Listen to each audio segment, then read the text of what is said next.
uthibitisho mwingine ambao unaonyesha ya kwamba sisi ndio tunaishi katika siku za mwisho sana, na jambo linalokwenda kulileta sasa ni jambo la kweli, ijapokuwa halipo katika Biblia.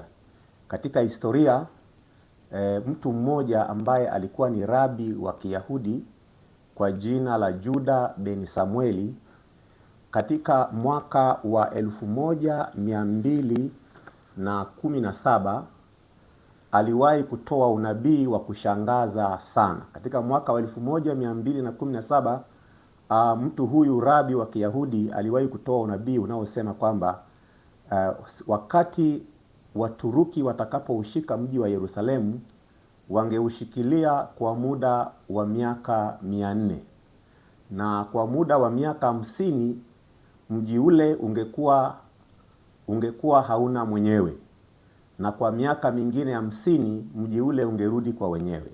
Kwa hiyo unabii huu unajulikana kwamba ni unabii wa Yerusalemu wa miaka 500. Sasa tuone baada ya kutolewa kwa unabii huu nini kilitokea. Miaka 300 baadaye, baada ya unabii wa Juda ben Samueli kutolewa, yani mwaka 1517, ni kweli mji wa Yerusalemu uliangukia katika mikono ya Waturuki, na Waturuki wale waliukalia ule mji wa Yerusalemu kwa muda wa miaka mingi sana, kuanzia mwaka wa 1517 mpaka mwaka wa 1917. Kukipiga mahesabu kutoka mwaka 1517 mpaka mwaka 1917, unakuta kwamba hapo kuna muda wa miaka 400 sawasawa na unabii wa Juda ben Samueli alivyotabiri. Na haikuwa rahisi kwa Waturuki kuachia mji wa Yerusalemu baada ya kukalia kwa muda wa miaka 400. Lakini nini kilitokea katika kipindi hicho ili waweze kuachia? Mungu alitumia nguvu kubwa, nguvu ya vita kuu ya kwanza ya dunia, ambayo ndiyo ilimuondoa Mturuki wakati ule wakijulikana kama Ottoman Empire katika mji wa Yerusalemu, na kuuacha Yerusalemu ukiwa hauna mwenyewe. Na kuanzia mwaka huu 1917, ni kweli Yerusalemu ilibaki bila mwenyewe, lakini ikawa chini ya uangalizi wa Waingereza, ambao uangalizi huu kwa ujumla ulichukua miaka 50 kama Juda ben Samueli alivyotabiri.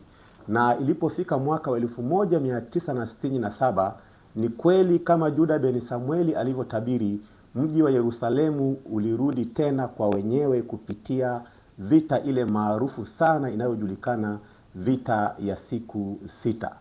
Na kwa kweli jambo hili haikuwa mchakato rahisi. Ilichukua muda wa miaka 50, yani kuanzia mwaka 1967 Yerusalemu iliporudi kwa wenyewe, lakini hakuna taifa lolote duniani lililotambua hali ile mpaka ilipofikia mwaka wa 2017, ambapo nchi ya Marekani iliamua kutangazia ulimwengu kwamba mji wa Yerusalemu ulikuwa ni mji mkuu wa taifa huru la Israeli.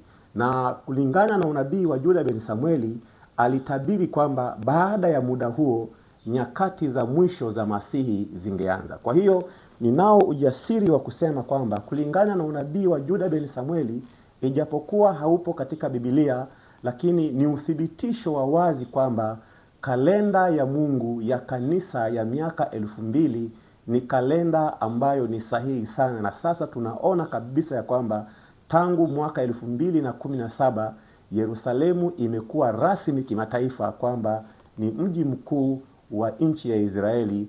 Na kuna mambo mengi yametokea baada ya mwaka 2017 kuonyesha kwamba ni nyakati za mwisho sana za Masihi kama Juda ben Samueli alivyotabiri. Ninaomba ukumbuke ya kwamba wakati wowote Mungu hajawahi kukosa watu duniani wanaomwakilisha. Hata kile kipindi kinachoonekana ni cha giza sana, bado Mungu huwa ana watu wa